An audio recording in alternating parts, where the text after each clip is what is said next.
ilmu, dan pengalaman tentang kesucian, yaitu perjalanan rohani atas kesucian jiwa atau hati orang yang beriman menuju pada kesucian dan keagungan Allah.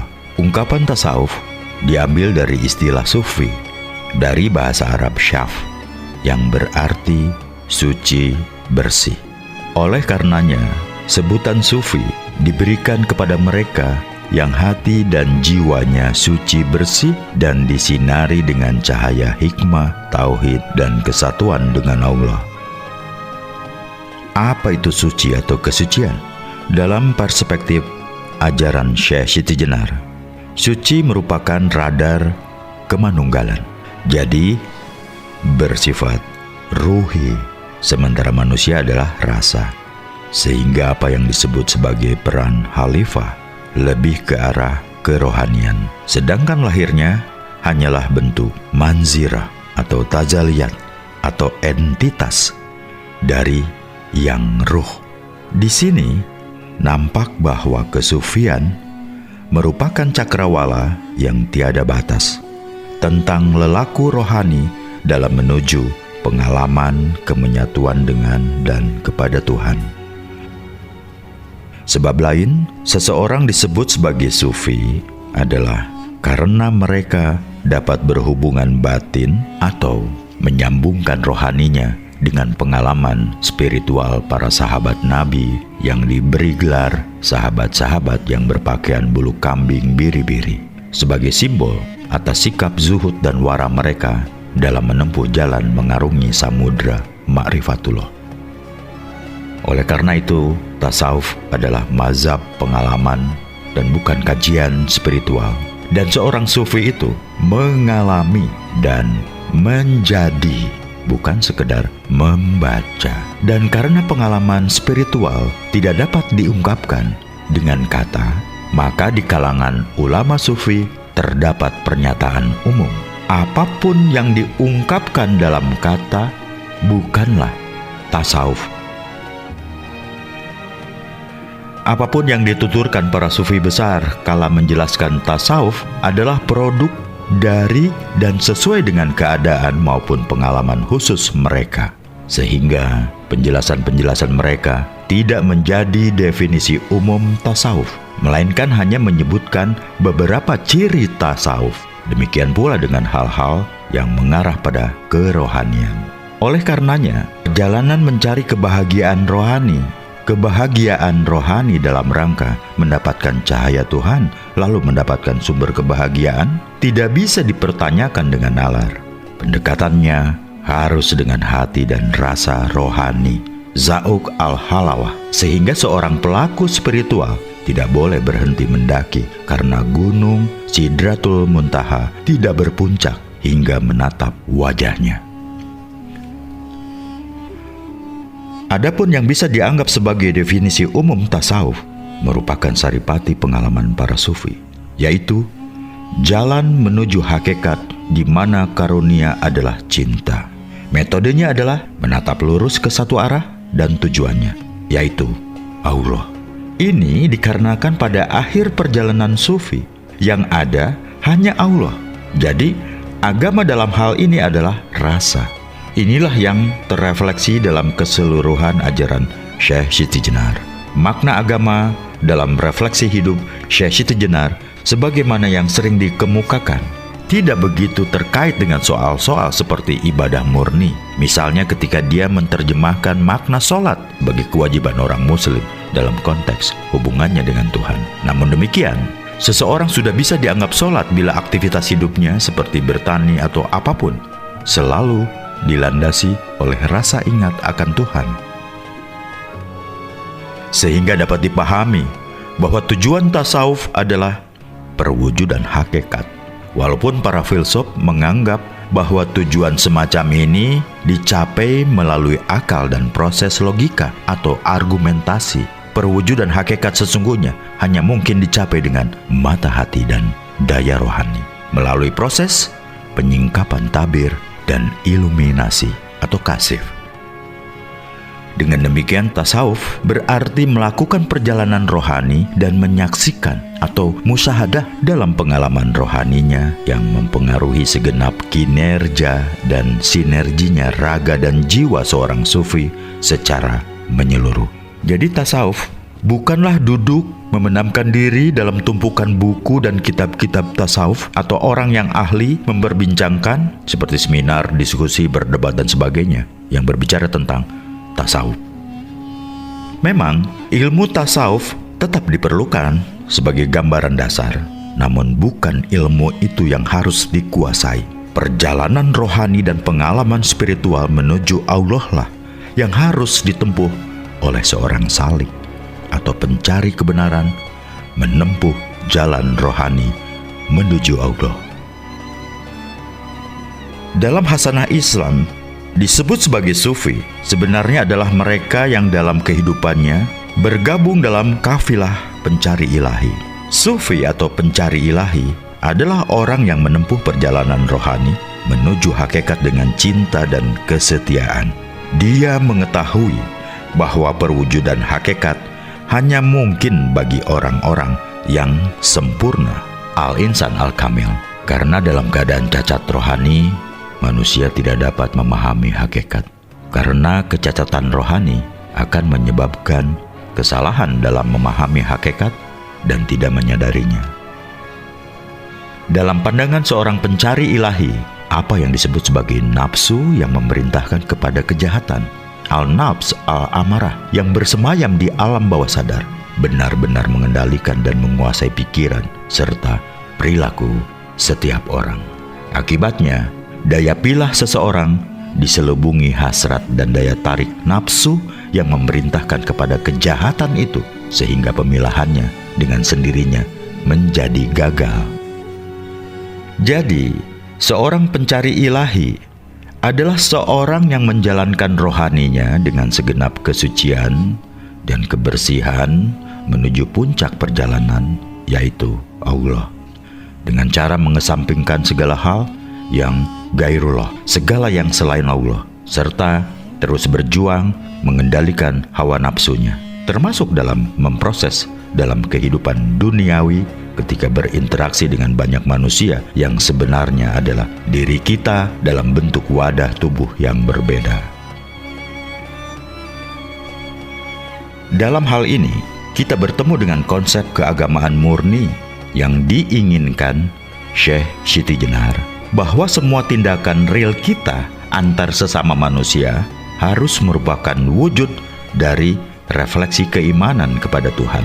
Syekh Siti Jenar juga berbeda dalam menerjemahkan makna zakat. Menurutnya, zakat tidak harus fokus pada pengeluaran 2,5% dari harta yang kita punya. Ketika seseorang merasa punya harta dan menemukan orang yang patut dibantu, maka dia harus segera mengeluarkan sebagian hartanya. Itulah yang dia sebut zakat. Jadi zakat baginya tidak bergantung pada waktu, misalnya setahun sekali atau haul, dan juga jumlah atau volume yang harus dikeluarkan sebagaimana ketentuan formal fikih. Namun merupakan hal yang sangat urgent dan fungsional bagi interaksi manusia yang dipenuhi dengan hasrat keilahian. Lebih jauh lagi, mereka adalah orang yang memiliki kemurnian kesadaran dan luasnya spiritual, rohaniah, serta kecemerlangan hati, sehingga dengan limpahan nurullah mereka memiliki makrifat yang sempurna dari Allah dan tidak memiliki penolong lain kecuali Allah. Oleh karenanya segala hal yang menimpa mereka secara fisik tidak menggetarkan semangatnya dalam mengapresiasikan Tuhan di lingkungan dunia manusia. Wajar saja, walaupun di hadapan para ancaman nyawa sekalipun, mereka tidak pernah bergeming dari sikapnya itu. Hal ini sudah terjadi pada tokoh-tokoh sufi martir seperti Abu Mansur Al-Halaj, Suhrawardi Al-Maktul, Ayan Al-Qudat Al-Hamadani, Syekh Siti Jenar, Syekh Among Raga, Kiai Babeluk, Syekh Mutamakin, dan sebagainya. Jadi, para pencari Tuhan adalah mereka yang memurnikan hati dalam berhubungan dengan makhluk-makhluk lain, meninggalkan sifat-sifat alamiah, menekan sifat-sifat manusiawi, menghindari godaan jasmani, mengambil sifat-sifat ruh, mengikatkan diri pada ilmu-ilmu hakikat dan hikmah, menasehati seluruh umat dan mengarahkan satu tujuan hanya kepada Allah dalam ikatan kesetiaan atas visi kerasulullahan. Pada sisi inilah konsepsi Nur Muhammad menemukan relevansinya bagi kehidupan manusia. Seorang sufi besar, Zunnun al-Misri, menegaskan bahwa kehidupan sufi ditegakkan di atas 4 tonggak. Yang pertama, tidak bergaul dengan Allah kecuali dengan muwafaqah, menyesuaikan diri dengannya. Yang kedua, tidak bergaul dengan makhluk kecuali dengan munasahah, saling menyayangi dan memberikan nasihat. Yang ketiga, tidak bergaul dengan nafsu kecuali dengan muhalafah, membantah dan mengendalikannya. Dan yang keempat, tidak bergaul dengan setan kecuali dengan muharabah atau memusuhi dan memerangi. Sehingga dunia menjadi ajang bagi fungsionalisasi raga untuk keakhiratan. Dalam istilah Syekh Siti Jenar, dunia justru menjadi alam kematian yang harus ditinggalkan agar memperoleh kehidupan sejati di alam kehidupan yang sesungguhnya.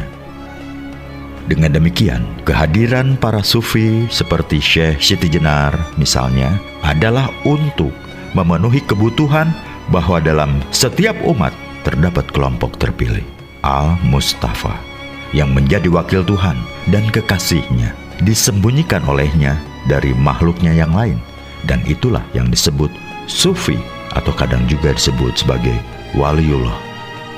Hanya saja dalam setiap kurun sejarah selalu muncul para sufi dan wali palsu yang selalu mendakwakan dirinya sebagai sufi yang telah mencapai ma'rifatullah, menyatu dengan Allah, bahkan menyatakan diri sebagai wali sempurna, namun justru menjadi perintang manusia menuju keilahian dan kemanunggalan. Belum tentu bahwa keadaan mereka memang sebenarnya seperti itu. Perlu bagi kita mengetahui corak dasar dari sufi yang hakiki dan sufi palsu. Sufi yang hakiki dapat dikenali dengan mudah karena ia tetap yang pertama secara zohir mengamalkan syariat yang teraplikasi bagi kehidupan manusia dalam arti syariat maslahiyah. Dan yang kedua, secara rohani dapat dijadikan contoh teladan karena mewarisi kerohanian Nabi Muhammad. Pada sisi ini, syariat dipahami sebagai segala bentuk perangkat dalam kesertaan sang pencari ilahi dalam mewujudkan eksistensi kekhalifahan dalam rangka menciptakan kemaslahatan manusia. Inilah inti al-Islam, sebuah bentuk kepasrahan kepada Tuhan yang mendatangkan kerahmatan bagi seluruh alam. Al-Islam rahmatan li al-alamin.